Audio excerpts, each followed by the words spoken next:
The next question is from Hamza from India. Allah says in the Quran that He is not unjust in the least degree. But I feel it is injustice to non-Muslims who are more righteous than many Muslims to end up in hell. And also it is unjust to put Muslims in heaven who are not as righteous as some non-Muslims. This is a very important question.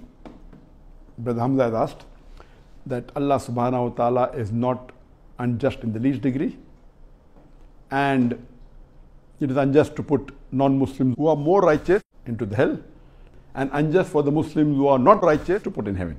What the brother is referring to is a verse in the Quran from Surah Nisa, chapter number 4, verse number 40, where Allah says in the Quran that Allah is never unjust in the least degree. That means Allah is the most just. He will not do even a minute fraction of injustice. As far as the question is concerned, that why non-Muslims who do righteous deeds will be put into hellfire, and Muslims who are unrighteous, why should they be put in heaven? We have to understand that what is the meaning of the word righteousness and who is a righteous person. For me, to make you understand, I'll give you a few examples. Number one, if there are total $199 divided into 64 notes. The 64 notes, if you total all the value of these 64 notes, it is $199. And I distribute the notes to few people. Some get 10 notes, some get 20 notes, some get 30 notes, some get less, some get more. A normal person who may not be aware of the notes and the value will say whoever gets the most notes, number of notes, is the richest person. No, it's not like that. We have to see what is the value of each note. In these 64 notes, one note is of $100. One note is of $20. The $100 note is for a person who believes that there is only one God and that God has got no partners, and Prophet Muhammad is the messenger of that Almighty God. The number $20 bill, US dollar, is a person who prays 5 times a day. Then there's one $10 note, there is two $5 notes. $10 note is for a person who gives zakat, who gives charity. $5 note is a person who fasts, and $5 note is a person who goes for Hajj. The remaining, so all if you put together, is $140. The remaining $59 are $1 bill. So all put together are 64 notes. So 59 notes are of $1. So just because somebody has 30 notes or 30 bills doesn't make him rich. If he has 30 bills of $1, he has only a value of $30. The person who has $100 is more richer than all the other notes put together. If all the other 63 notes put together will make it only $99, but one bill of $100 is more valuable than 63 bills all put together are $99. That's the reason the Creator, He has put this formula. And He clearly mentions in the Quran, in Surah Nisa, chapter number 4, verse number 48, and Surah Nisa, chapter number 4, verse number 116, that Allah will forgive any sin if He pleases, but He will never forgive the sin of shirk. For anyone who has committed shirk has strayed far away, has done the most heinous sin. That means the biggest sin in Islam, according to our Creator, Almighty God, Allah subhanahu wa ta'ala, is doing shirk, is associating partners with Him. It's the biggest sin. And the best thing a person can do is Tawheed. Believe in only one God. And believe that there is no one worthy of worship but Almighty God. And Prophet Muhammad is the messenger of Almighty God. So He is the Creator. He sets the rule. We are the people who are undergoing an examination. Let me give one more example. That in certain tests There are certain compulsory questions which you should pass separately. Like I did a medical examination in MBBS. Besides the theory papers, we had viva voce, orals. Every student had to pass separately in viva voce. Separately. He may score 100 out of 100 in theory paper. But in the viva voce, if he fails the examination. I cannot argue. This is the rule set. So the compulsory paper in Islam is Tawheed.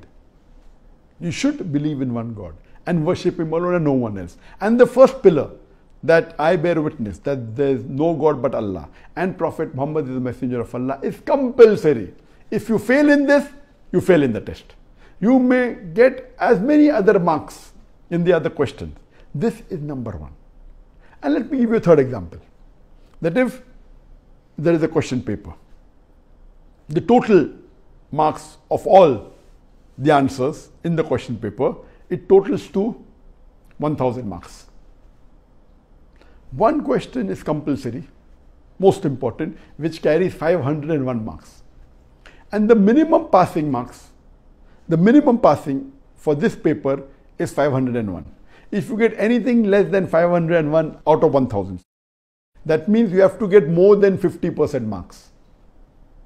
You have to get minimum 501.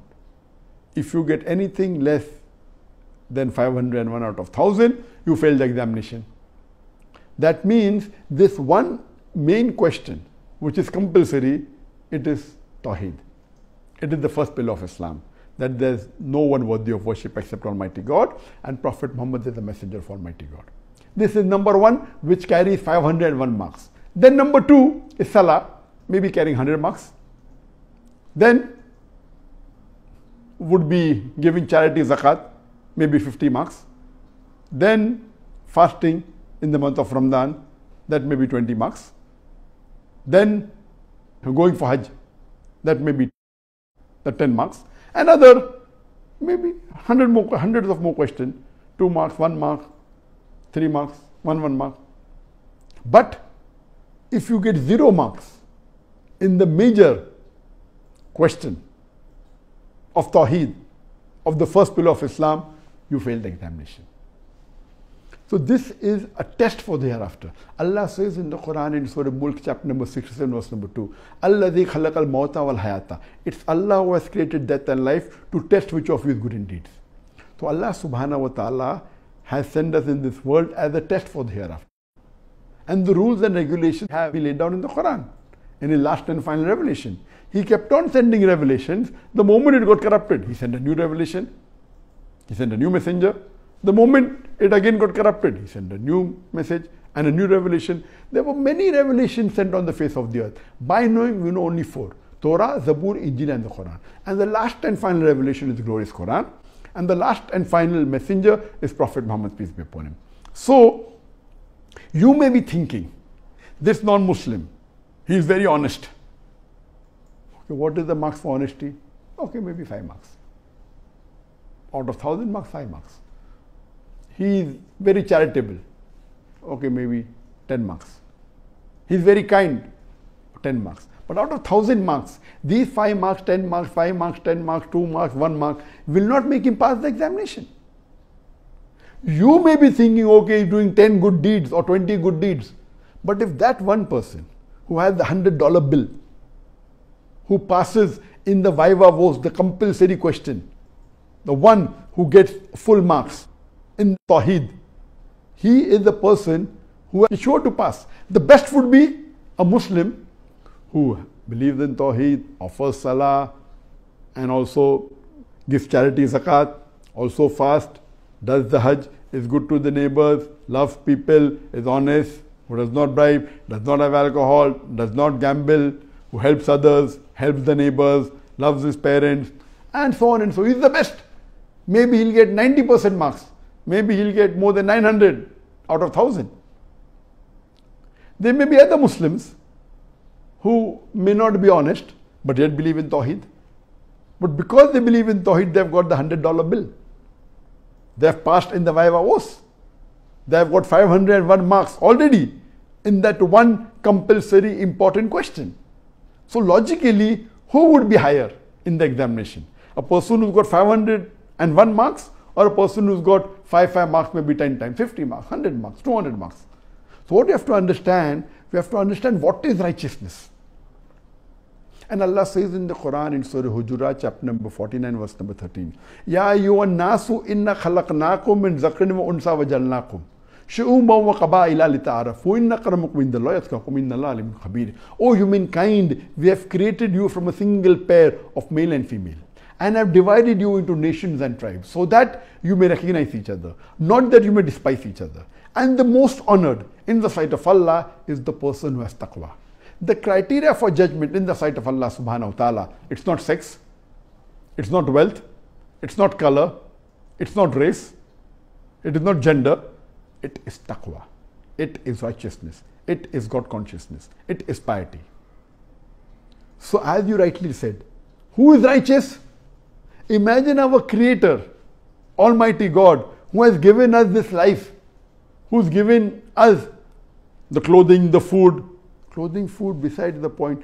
How many of us thank Allah for the water He has given us free? How many of us thank Allah for the air if we don't get for a few minutes we will die? How many of us? So imagine if we are going to associate partners with the Creator who has given us all these facilities in life, who's given us the body, who's given us health, who has given us food to eat, has given us clothes, and then you say you're righteous.